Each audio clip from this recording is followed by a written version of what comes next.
All right, so let's get into the 16 types and their toxic traits. We're going to go through all of the different things that make the 16 types toxic. Well, not all of them, just some of them, as much as I can fit in a video. So it's really specific to the functions and attitudes they have, and I'll go through that as I kind of talk about the different traits. Often comes from some level of development in their cognition that might be underdeveloped. And so if you're watching this video, you might say, oh, I don't have those toxic traits, or I used to, or maybe I don't relate to that. Well, it's really specific to nurture as well. So this is just kind of going over some of the different traits they have. This can differ, obviously, depending on your experiences. So we're going to go through that here. Oh, got to get the mouse out. All right, so for INFJs, one thing that INFJs can do that's a bit of a toxic trait is refuse to let anyone really know them and still feel misunderstood. Obviously, feeling misunderstood isn't toxic, but INFJs can have this problem because they have very low extroverted thinking and introverted sensing. So what that means is the very low extroverted thinking means they don't necessarily always know what people know about them. So what other people know. So that extroverted thinking. So what other people think. So they can sometimes fail to communicate things, fail to share things, and they don't necessarily always know how much somebody knows about them. So that can be a bit of a blind spot. They also have introverted sensing in their last slot. So they're just not always going to think to share. Introverted sensing is all about sharing your life, because SI is who I am, what I do with my time, what I've done. And so they just don't always want to share those things. They can be kind of private about them. They don't mind talking about what ifs and this and that and relationships and all these different things they find more interesting. But sometimes they don't want to share them, mundane details of their life. And so they can sometimes have a hard time communicating those things, and then people won't really know a lot about them. Another thing INFJs can do is think their intuition is always right when it's not. So yes, INFJs have great intuition. They're intuition heroes. They do have NI hero, and they can be pretty good at knowing what their intentions are. But sometimes when it comes to other people's intentions, they can not be sure. They can be overly pessimistic. So they might assume someone has negative intention. They might assume somebody wants something bad or is going to choose. Oh, sorry for smacking you. Choose something different. So that's just one of those things where INFJs can make that mistake where they might assume something negative when it's not really going to happen. So that can definitely be a toxic trait if they assume something and then they accuse you of something just because they made a quick assumption, kind of a jump to conclusion thing. So INFJs can't do that because of their high intuition. Another thing is INFJs can secretly judge others while acting really compassionate. So INFJs may come off as like they're being really nice and forgiving, but they can be really judgmental. And so one thing an INFJ wants to do as they get older is become a little bit less judgmental, a little bit less, preachy, and more focused on being realistic and non-hypocritical. And they can do that, obviously, but sometimes when they're young, they can be a little bit judgmental. Another thing INFJs can do is believe their advice is sacred truth. While INFJs do have great advice, and it's really great to listen to, they do sometimes, say things where they come off as, they know it all, or they're coming from a place of arrogance. And that can sometimes put people off where they think, okay, this person is trying to help me. They are coming with good intentions, but they're saying it in such a way that's a little off-putting or maybe hypocritical. So that can sometimes be a problem for people when it comes to their relationships. And we have ENFJs. One thing ENFJs can do that can be a little toxic is control everything under the guise of caring. ENFJs have extroverted feeling hero. They are very caring. They're very empathetic, but they can sometimes be so empathetic and caring that they think that gives them the right to do other things or call shots or tell people what to do. And that's not necessarily true. So ENFJs may become controlling and think they're entitled to certain things just because of how kind they are. And so that can sometimes come off as toxic to some people. Another thing they can do is dismiss ideas they don't always agree with. ENFJs, they do have introverted thinking. So like all introverted thinkers, they can sometimes have a bias towards what they know and not what they could learn. And so ENFJs can sometimes have a difficult time when someone disagrees with them to necessarily hear their side of the story. They really want to be heard. They want to discuss their ideas and their side, but they can sometimes have a difficult time, seeing the full picture. And so that's something that can happen. Another thing ENFJs can do is force people to do things they might not want to do. And what I mean by this is they do have extroverted sensing child, which means they can be pretty optimistic about, what other people are going to have fun doing. And so they can think, oh, I'm going to throw this party and I'm going to do this and you need to come here and do this. And they can be directive, and sometimes they can make people do things or might put people in situations where they're not necessarily having as good of a time as they think. They can also assume that their empathy is an excuse for bad behavior. So ENFJs might be overly forgiving of someone who does something wrong and put them and the people they love in positions to be hurt again because they want to be really empathetic. They want to be really forgiving. But just because, you're being really forgiving doesn't necessarily mean it's the right thing to do. And sometimes ENFJs can get into that kind of misconception that being kind or being nice is always good regardless, and if they're nice to the wrong people, or if they're kind to people who don't deserve it, they can sometimes, put people in negative situations that aren't good for everyone. So that can definitely be a problem. And then we have INFPs. INFPs, one thing they can do that can be toxic is, while they can forgive other people, they can not always forget, betrayals or perceived betrayals. Often it's perceived, where they're making themselves out to be the victim, and they have a difficult time letting go of that. And that can be a real problem in their relationships if they hold on to things from the past. They hold some kind of bitterness or, feeling of resentment from something that happened a long time ago, and they never process that and they never let that go. And they can keep bringing that back up, and other people may have forgotten it. Other people may still disagree, but they just will never let that go. And so that can be a real problem if INFPs aren't able to do that. Another thing INFPs can do is go a little bit too far with their adoration of others. So this is definitely true. INFPs can definitely become obsessive. They can become really addicted to positive dopamine, I guess. So really enjoying, watching different movies, shows, getting addicted to celebrities, becoming obsessed over someone.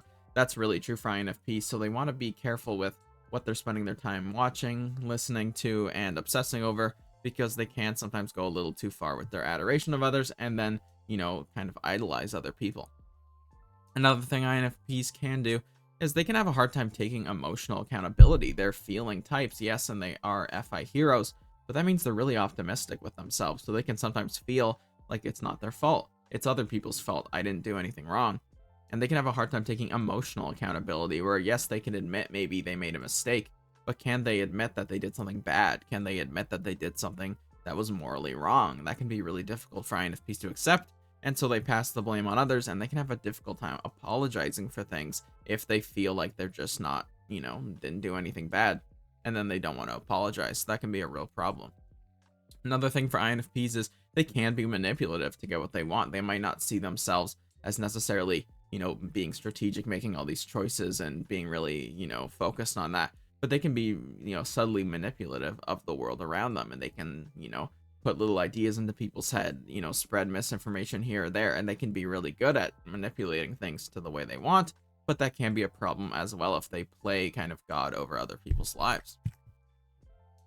Then we have ENFPs. ENFPs, one thing that they can do is they can sometimes misread their emotions for truth. So that can definitely be a toxic trait. They may see themselves feeling a certain way or reacting a certain way to what someone said, and they may mistake that as kind of objectivity of going, I didn't like what they said, and just listening to that and not always necessarily thinking about what it was, why you're feeling that way. And if you're immature ENFP, you may sometimes rely on your emotions as the be all end all. Another thing is they can sometimes overvalue reputation with specific focus. So if an ENFP is specifically focused on being cool and being popular, they can really overvalue that reputation and think that it's really important and become addicted to that. If you see ENFP celebrities or specific people, ENFPs can go down that road where they really value that reputation and that external feedback, and they can have a difficult time relying on themselves.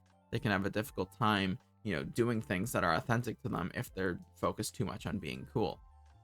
Another thing is they can sometimes avoid practical tasks that might seem boring or limited. So they may start projects, they may get really invested in things, and they can hit that roadblock where things get a little more mundane or a little bit more boring, or the skill takes a little bit more practicing or difficult effort, and they can sometimes just want to avoid that and skip to the part where they're really good. And so an ENFP doesn't necessarily put that work in to do, the extra amount of effort that it takes to get good at something. They can sometimes limit themselves. And ENFPs can idealize relationships unnecessarily, unrealistically. Sometimes they can, see what the ideal is, see what the ideal partner is, see what the ideal situation is, and they can really envision that. But then when the real person doesn't live up to that, or if they're not as good as that ideal, they can sometimes get frustrated in that specific situation. So while more mature ENFPs won't feel this way, young ones may experience that, where they can idealize situations and relationships, and when the reality lets them down, they can be pretty disappointed, and that can be difficult to deal with because, of course, everyone is real, everyone is flawed, and so it's just impossible to live up to the ideal. And when we have INTJs, one thing INTJs can do that's a little bit toxic is they can become controlling when plans are disrupted, when their anti-hero plans that they envision and they want to have happen are changed or disrupted, or, quickly, disrupted on the fly, especially if it's something that happens really close to the plans happening. They can become pretty upset and pretty frustrated by that because they do want to have what was planned happen. They want their plans to happen. They can get really attached to what the plan was, and so they can become pretty disagreeable if that is disrupted. They can also sometimes act overly independent. They might not always want help. They might not always want feedback. While INTJs can be really good at getting feedback, they can sometimes become really independent, especially if they're younger, and become a bit disagreeable and just want that ego protected. They don't want anyone to say anything that will hurt their feelings, and so they can sometimes hide that from the world. Another thing is they can become overly focused on the future. They can sometimes neglect the past, so neglect learning from their past. They can sometimes push that away. They might have resources, from the past, people from the past that can help them, and they can just focus on the future so much they kind of shed that. It feels like dead weight to an INTJ, the past, the things clinging onto them, holding them back, but sometimes they may just see that in a warped way, and they can get rid of some of those things in the past that could actually help them be successful in the future. Another thing is they can sometimes put other people down to feel better about themselves. This is pretty common with Wayfarer types. So that extroverted sensing likes to kind of push people, test their boundaries, but with introverted feeling, they kind of don't want their own feelings disrupted. So sometimes they can, make a joke about someone else that puts them down, or say something about someone else that will make them feel bad, to try and lower other people to raise themselves up. So that's something immature INTJ may do a little bit too much. Then we have ENTJs. One thing ENTJs can do is push themselves and others a little bit too hard for results. They're really results oriented. They really care about that, output, that outcome to have that success. And they can sometimes, make it all about that. Yes, while life is important to do the things you want to do and get those things done, ENTJs can become overly focused on their work, on those specific things, and run that kind of idea into the ground, and it can be a little bit unbalanced. Another thing is they can over control situations to maintain power. ENTJs care a lot about power. The TE hero just thinks about power. It really compares itself to others and tries to understand who has power in certain situations. And they can become controlling, manipulative, whatever it may be, to maintain that power, to gain that power. And if they're just focused on power and focused on running things, they can sometimes forget what's really important, things like human connection, relationships, and happiness. They can definitely prioritize that success over connection. So ENTJs can focus all of their energy on that, and sometimes disregard, those more human elements that they can relate to. They can assume emotions are silly until they have them. Sometimes ENTJs, will put down emotion as weakness, not care about it, but then when their feelings are hurt, that can become a really big deal where they make it all about that. And so that can sometimes be a little bit toxic if they're, all of a sudden caring about feelings when it has to do with them. And then we have INTPs. One thing INTPs can do as well is also see emotions as a weakness. They're also feeling inferiors, feeling aspirational, so they do desire to see emotion as more of a strength, but that can be a really hard barrier to cross. And to make it easier on themselves and not take that very hard route, they can go the easy route and see emotion as just a weakness. Just why bother, going through these difficult things and learning that and pushing myself when I can just dismiss it as not important. So INTPs can see emotion as a weakness if they don't want to develop that side of their mind, if they don't want to have to put in the work, they don't want to have to go out of their comfort zone. It's easier just to dismiss something instead of face it sometimes. They can also become very indecisive when they have too many options. They might have a very difficult time committing to things long term, making those big decisions, those big life altering decisions, and they can become stagnant, and that's often toxic more for them than for other people, where they can have a difficult time sometimes believing in their ability to make things better. They may disengage socially. I have R long. I'm not quite sure what that would mean. So yeah, they may disengage socially for R long periods of time. So that's something that can kind of be related to the other point. If they see emotions and social relationships as just not very important, as a potential weakness, they can definitely isolate them for long periods of time. And they can become very upset, very depressed, very hedonistic, and be in that hedonistic kind of depressed mindset. So that's not good for INTPs. Sometimes INTPs can think really poorly of other people's way of living. They can think very poorly of people's choices. They can just think poorly of people in general. They're always thinking, they're always having thinking opinions, thinking judgments, and they can be very judgmental of other people if they let that take hold. All right, so then we have ENTPs. ENTPs, they can definitely start projects, but lose interest very quickly. They can sometimes get really excited about something, spend a bunch of money, put a bunch of time into doing something, and then just flake on it and not necessarily see that through, not necessarily see the results. So ENTPs can have that problem sometimes where they have a difficult time following through on their projects, and that can be frustrating for people and be a little toxic. They can, oh gosh, they can also argue for fun, not realizing it affects relationships. So this is something obviously they're known for, but with that TI parent, they're being critical. They're trying to make sure they're responsible. They're thinking the right things. Other people are thinking the right things. That's very important to them. They hold everyone to a very high standard of being right, and they really want to make sure everyone's right and they're right. And so they just argue for fun. They play devil's advocate and they argue over little things, and that can wear in relationships, especially with people who don't value that intellectual realm as much. ENTPs can get distracted by endless possibilities and sometimes lose direction or not take paths or not pursue paths, especially if those paths take a lot of effort. So if an ENTP sees they could do something with their life and they might, really enjoy that and it might be really good, sometimes they can get distracted. Oh, if I take this path, I'll lose potential for other paths. I don't want to lose that potential. I don't want to narrow my options. I don't want to necessarily do those hard things, put in that effort. What if I fail? And those things can definitely cause them to lose direction long term. Another thing they can do is prioritize their own experience and dismiss others. So ENTPs can see themselves as the biggest victim, the person who's had the hardest life, the person who's worked the hardest, the person who's, done the most work. They just assume that that's what's happening. They really over prioritize those elements of themselves and dismiss the fact that other people can put in work, other people can suffer, and other people can struggle too. And an ENTP can sometimes have this blind spot. All right, so on to ISFJs. That was my little break there. I'm a coffee drinker, but I've got no milk, so it's going all right. My throat, I think, is taking the hit from it as I talk longer and I make these videos.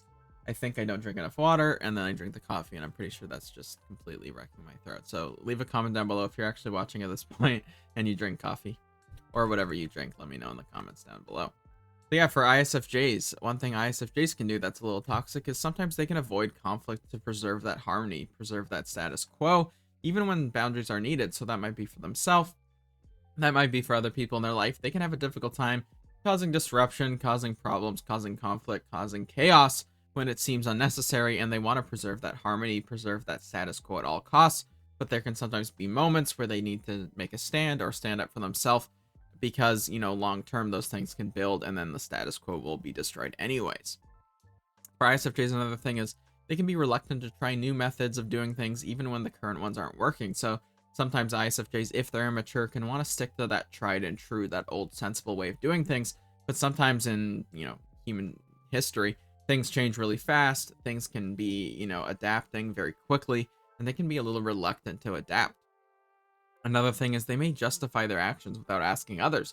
They are introverted types. They rely on their own decisions, their own feedback, their own actions. And they may justify these actions, figure out why they didn't do anything wrong without necessarily getting that feedback from other people, because they're just not extroverts. They don't necessarily want that feedback. They can sometimes overthink the past and fixate on what could have gone differently and be, ruminating in that past without necessarily wanting to move on. And they can definitely get stuck in that past, and that can be difficult for people if they're not feeling like moving on. And then we have ESFJs. ESFJs can take things personally when others disagree with them. So ESFJs, just like ENFJs, they do have introverted thinking in that fourth slot, so they're a bit insecure with their thinking, right? So feeling types insecure with thinking types insecure with feeling, kind of the way it goes. So they can take things personally when others disagree. If they feel like everyone's disagreeing, not listening to them, overriding them, they can take that personally. They can also emotionally manipulate with guilt. They may use guilt, they may use shame, they may use these emotions as a bit of a weapon to get what they want if they're potentially immature. They can hold some resentment from their past, so they're introverted sensing users as well, and they can sometimes take that past and bring it into the present and keep bringing it up and have a difficult time moving on from that past if they're not processing it. Another thing is ESFJs can need everyone to like them, and that need to be liked by everyone can really dictate their decisions, dictate whether they're going to take risks or stand up for what's right. And if they let that overtake that, they can sometimes just be too dependent on external validation. We have ISTJs. One thing ISTJs can do is obsess over outdated routines that may no longer work. So ISTJs, They care about their routine. They care about the way things have done. They're that sensing type as well. But they might not necessarily be effective rules. They might not be effective habits. They might not be effective methods. And the adaptation the new way might be better. And they can have a difficult time seeing that. They think that's the way we've always done it. They think that's just the way it is. You know, all of these arguments that simplify things and cause heuristics to life. But that can sometimes lead them to not necessarily understand why a different way is better. They may dismiss creativity as unnecessary fluff, unnecessary thinking, you know, not important because it's just theoretical. It's all a bunch of what ifs. It might not even happen. And they can sometimes dismiss that and not necessarily want to be too creative. And they can also be very judgmental and see that as just being honest, just authentic. Oh, I'm just saying it the way it is, but they may just be mean. And then we have ESTJs. ESTJs, like a lot of structure types, can over control others to maintain order. They may see it as, you know, making things the best way they are. That's the most efficient. It's the way that makes the most money. I need to control people to get that outcome I want, but they can sometimes be too controlling and make people unhappy. They may dismiss new information if they over rely on that old information. So just like with ISTJs, that SI focus may cause them to be a little bit too reliant on older information and dismissive of new information. They may take more than they give. ESTJs can sometimes have a difficult time. They're kind of afraid with that SI parent of not having enough. They can be worried with FI inferior of not being happy. And so when things are given to them, they can really enjoy that. And they can have a difficult time giving away things if they're worried that they might not have enough. They may avoid vulnerability, see it as a weakness, see emotion as a weakness like ENTJs, and avoid that vulnerability, avoid opening up and sharing those feelings. And they can sometimes regret that. And that can make their relationships harder as well. And then we have ISFPs. ISFPs can overfocus on the present at the expense of the future. So like how SJ types overfocus on the past, NJs overfocus on the future, etc., etc. ISFPs can sometimes overfocus on the present and not always necessarily think about how their present actions affect their future consequences, their future potentials, their future choices, their future prospects. They can have a difficult time remaining loyal if they feel wrong. So for ISFPs, you know, they're not necessarily going to be super focused on that because they have SI critic. They're critical. They're trying to criticize, why am I loyal to this person? Why am I letting this person tell me what to do? And if they feel like they're wrong, they can have a difficult time being told what to do or having a boss or being in a relationship. And they may prioritize avoiding embarrassment over their values, over the people that they value. If they're really worried about being embarrassed or losing reputation or status, they may sometimes, become fake in that moment. ISFPs can also take those unnecessary risks. So related to the point from before, they may sometimes take unnecessary risks if they're just not thinking about how it affects their future. And we have ESFPs. ESFPs can make quick decisions that don't align with their long-term goals. So very similar to ISFPs, that's basically the same point. But ESFPs do it as well. They're extroverted sensing heroes, so you could argue they do it even more, where they are making those decisions. They want to have fun. They want to live life in the moment, enjoy things, make people laugh around them. And that's such a focus on being funny, being fun, being the class clown, that they may not always think too much about the future and where they're actually going. They're just thinking about the here and now.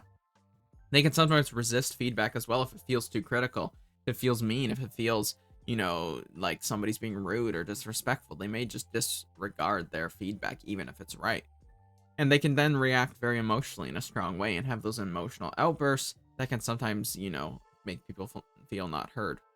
They may also override the things that other people are saying, the things other people want. They may sometimes override those things because they want to be in control. They want to get what they want because they do have that NI aspirational where they aspire to call the shots.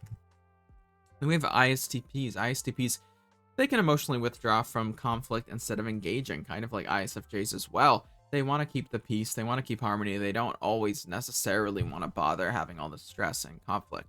So they can sometimes avoid that and just kind of withdraw and hope it goes away.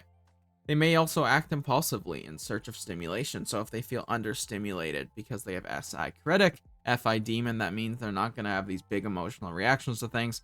They're going to feel pretty bored and dead inside. So if they feel like they need to have some fun, they want to have that adrenaline junkie experience because of that. They can get stuck in solving, problems, always trying to analyze how to fix things in a very logical way, even when sometimes it's a more emotional tool that needs to be used. So they don't always necessarily want to rely on their emotional toolkit. That's probably more accurate. And ISTPs can shut down instead of taking care of themselves. So sometimes ISTPs, they have that SI critic. They're critical of their own needs, their own health, their own, they don't want to be a burden on other people. They don't want to go to the hospital if they hurt themselves. They just don't want to bother people. They just want to kind of, ignore it. So that can be a problem when ISTPs need to ask for help. And then ESTPs, they can avoid emotional vulnerability by staying distracted. So very similar, ESTPs may not always want to get into the nitty gritty of negative emotions and bringing up all this problem. Just keep going, keep working, keep being distracted, and just kind of move on from it and just have fun. They can dismiss deeper issues in favor of immediate solutions. They may not always want to talk about what if this, what if that, let's talk about all this. They want to take action in the moment, find a solution, get there, immediately, what can we do right now, and not always, consider those other potentials. They can want to control others to maintain order. So I've said this about 7 times, probably used it too much now looking back, but yeah, so very similar. ESTPs are control types. They can sometimes want to control things to get the certain things that they want. And if they become a little bit too over controlling, they can sometimes have problems. Or they may obligate people to certain things and not realize that person doesn't want to do that. They can also want to be at the center of attention at all times. Some ESTPs can really want to be at the center of attention, be the focus of other people, and they can sometimes be pretty frustrated if people aren't paying attention to them, and they can sometimes be very demanding with that, and that can become toxic. So yeah, so going through all of those different traits, if you made it to the video, thank you for watching. Please like and subscribe if you haven't done so already. I really appreciate it. Coming out with lots of different formats, lots of different videos, but this is something kind of similar. Trying to kind of get consistent on that. So thank you so much for watching. Let me know in the comments down below what you think about these traits, or just whatever you want to say. Just say it. I am happy to hear. So yeah, thank you so much for watching. Hope you all have a great day, and see you next time.